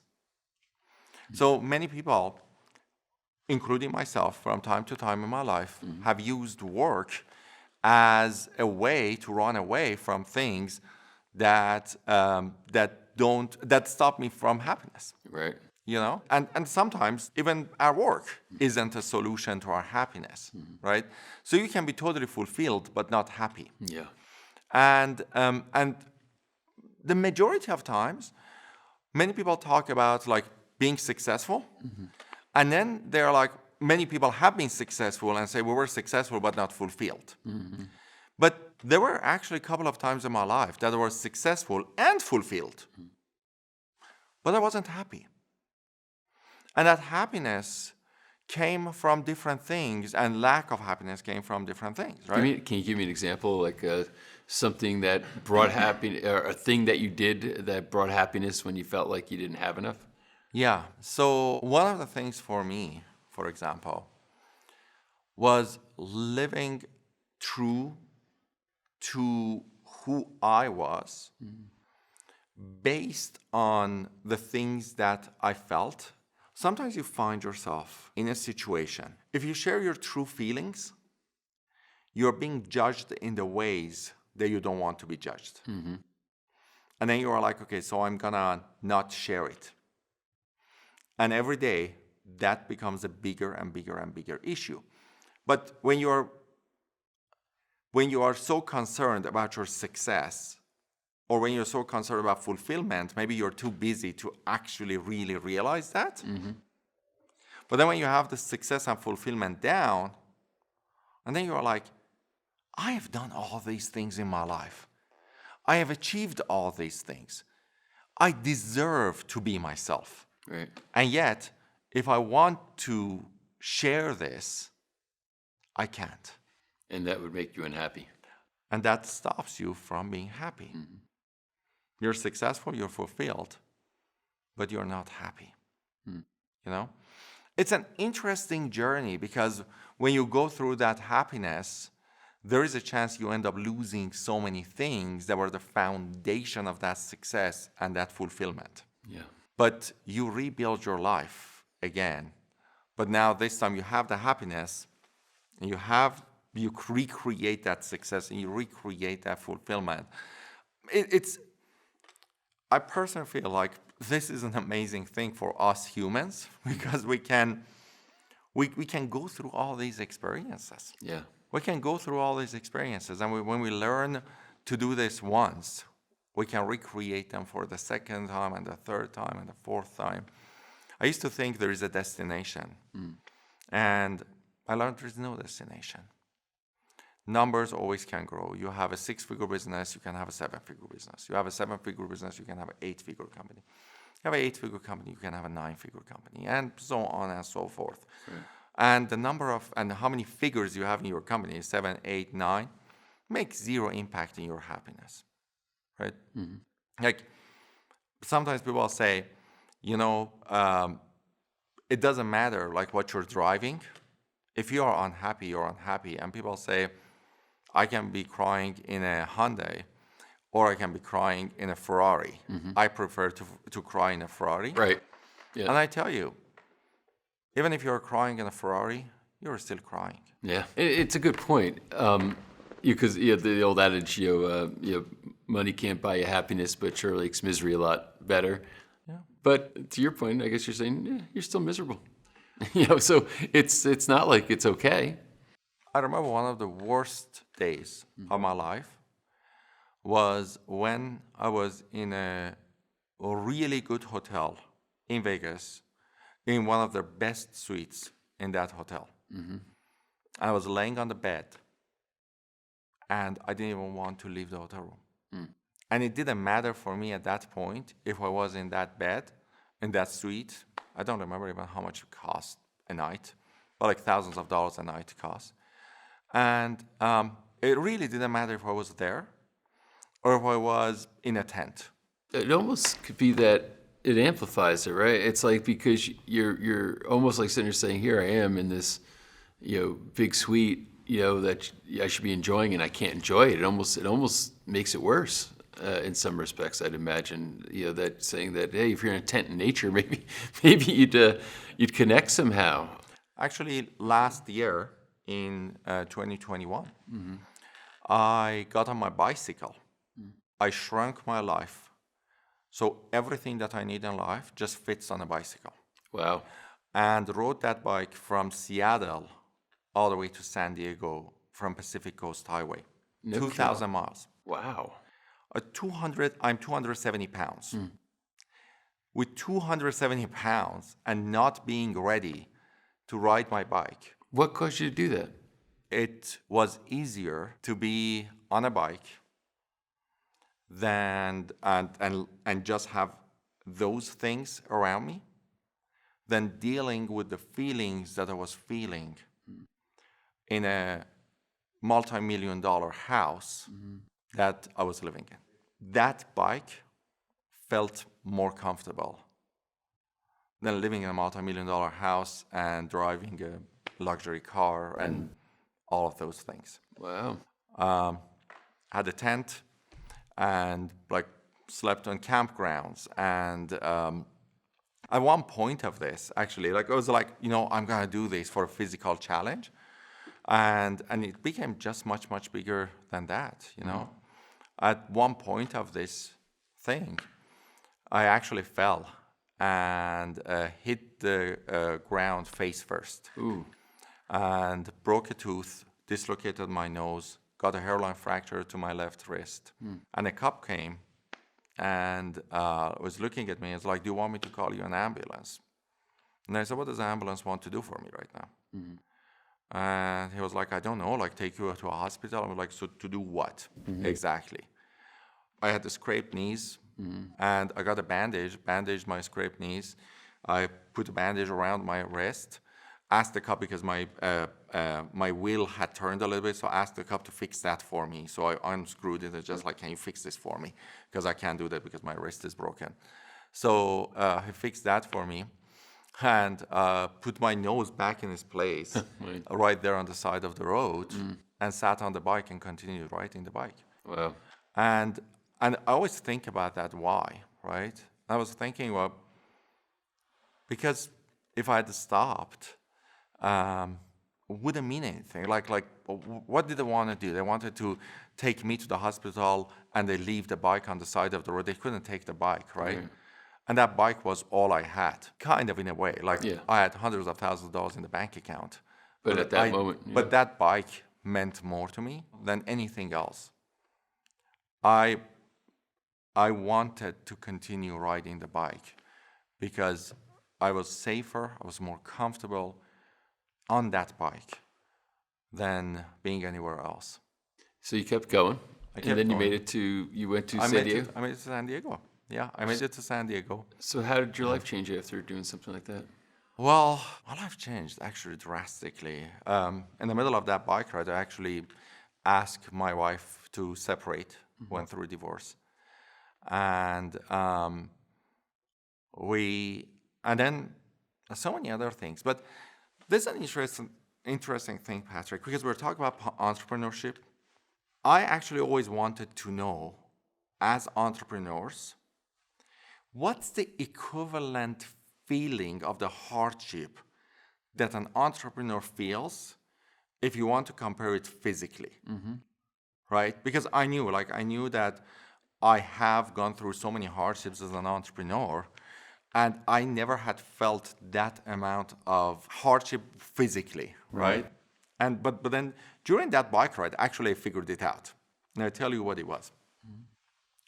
So the day that I fell and broke my tooth, got a hairline fracture to my wrist, both knees scraped, dislocated nose, all of those things. I always started riding my bike with empty stomach because I didn't want to eat and then ride, right? So, and that day I was riding through Big Sur, 100 miles. Wow. It's called the Century Ride. It's a Century Ride, it's 100 miles through Big Sur. About 5,700 feet going up and 5,700 feet coming down. There are two mountains there. Anyways, now I fell right before my lunch. So I started at 8 a.m. And I fell around noon, which I had ridden bike about 50 miles at that point. And I fell. So I was hungry. And I broke my tooth and got a blue to my face. So after I continued riding my bike, I went to eat a little piece of food, and I realized I can't. I can't eat, right? Because my front teeth were broken. And I continued riding the bike for another 50 miles with a broken wrist. And it started getting cold. Yeah. And it got colder and colder and colder. And I went to get my gloves. I realized when I fell down, my gloves also fell. But because I also had a fractured wrist, I couldn't open my bag to get my warm clothes out of the bag. So I was riding with a short and a t-shirt. It was about 44 degrees. Oh. And with all of those things, I was still riding the bike. I was like, nah, entrepreneurship is harder than this. I honestly felt like I have done things in entrepreneurship that was harder than that. And then it became dark and it became foggy. I had lights on my back, but I was not sure if the cars can see me because it was fog. It was really bad, right? Pitch dark. And at that point, I realized this is the equivalent to the hardship that we experience as an entrepreneur. At any given second, we don't know who is going to hit us from the back. We also don't know where we are heading. I could only see 10 feet ahead. And I'm riding on the side of this road. And I have this flickering light right in front of the bike. And my wrist is tired. One is broken, one is tired. And the knees are scraped. And I'm like, yeah. And you're still going. And I still went. I'm like, what would I do? What would I do? Stand by the side of the road, so what? Right?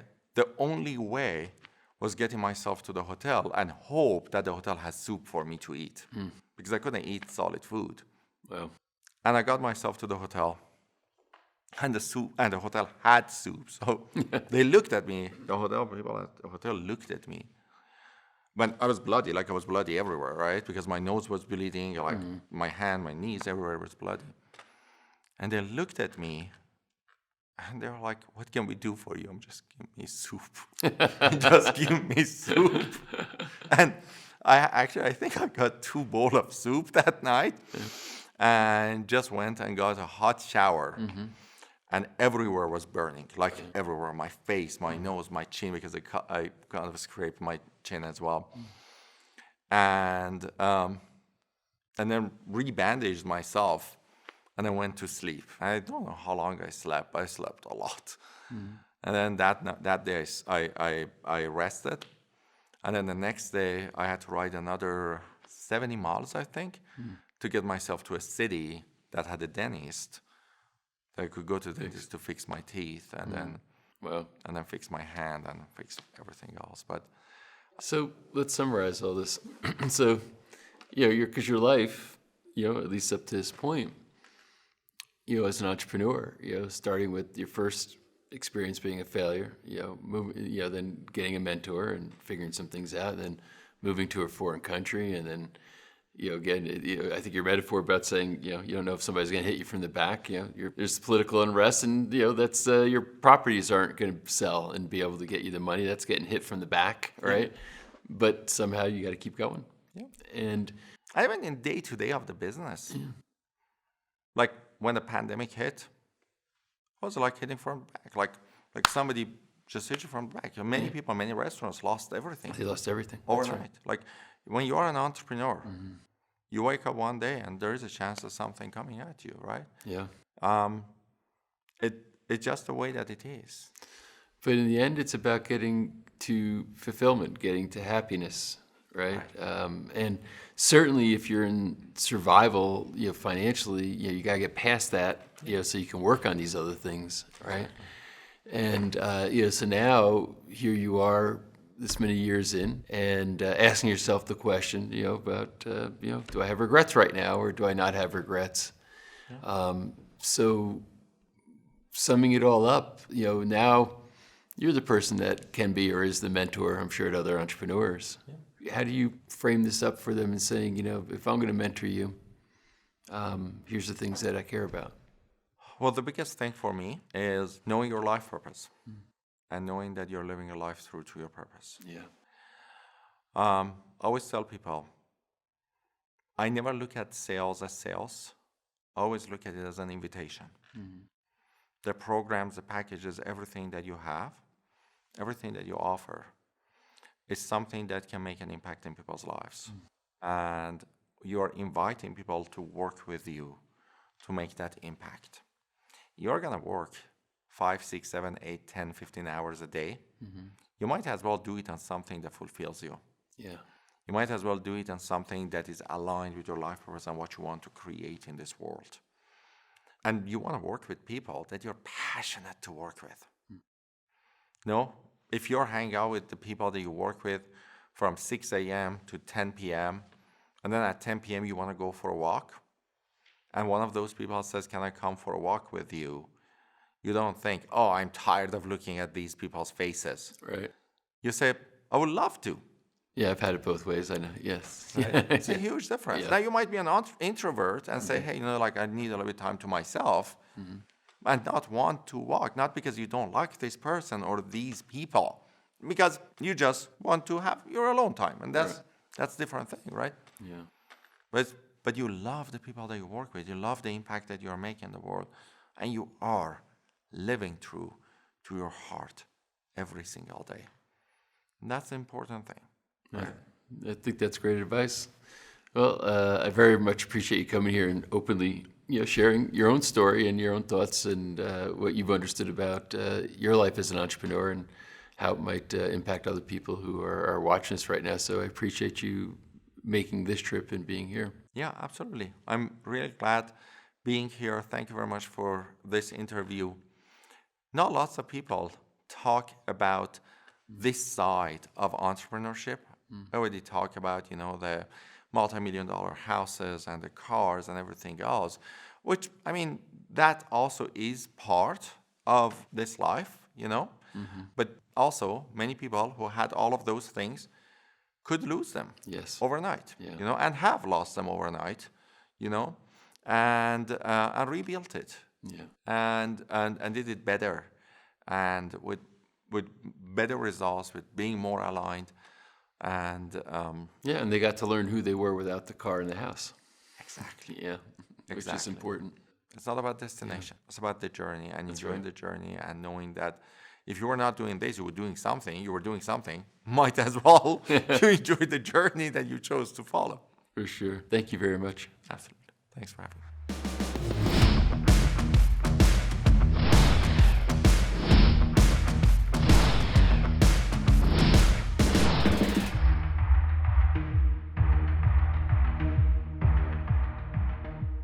Well, that concludes episode 1 of our 9-part documentary series, The Entrepreneurial Brain. As you can see, we're off to a great start, but let me tell you, there's some amazing information coming down the pipe, and you're going to see this start to build episode by episode as far as what it's going to deliver to you. So stay tuned. Again, I want to encourage you to invite people in. They can join the series right now in the very beginning. It's free for them to watch, and everybody benefits from it. So thanks for being here. I look forward to seeing you in episode 2.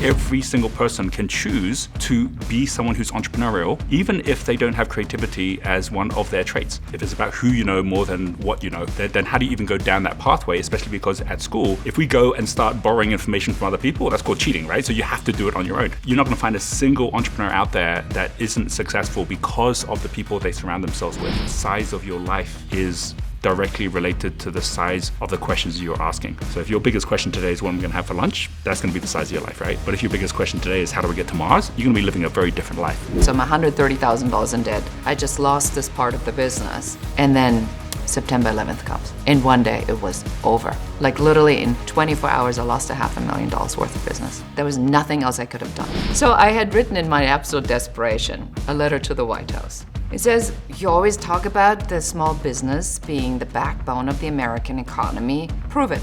And then 18 months after my worst moment, I'm the world leader in my industry.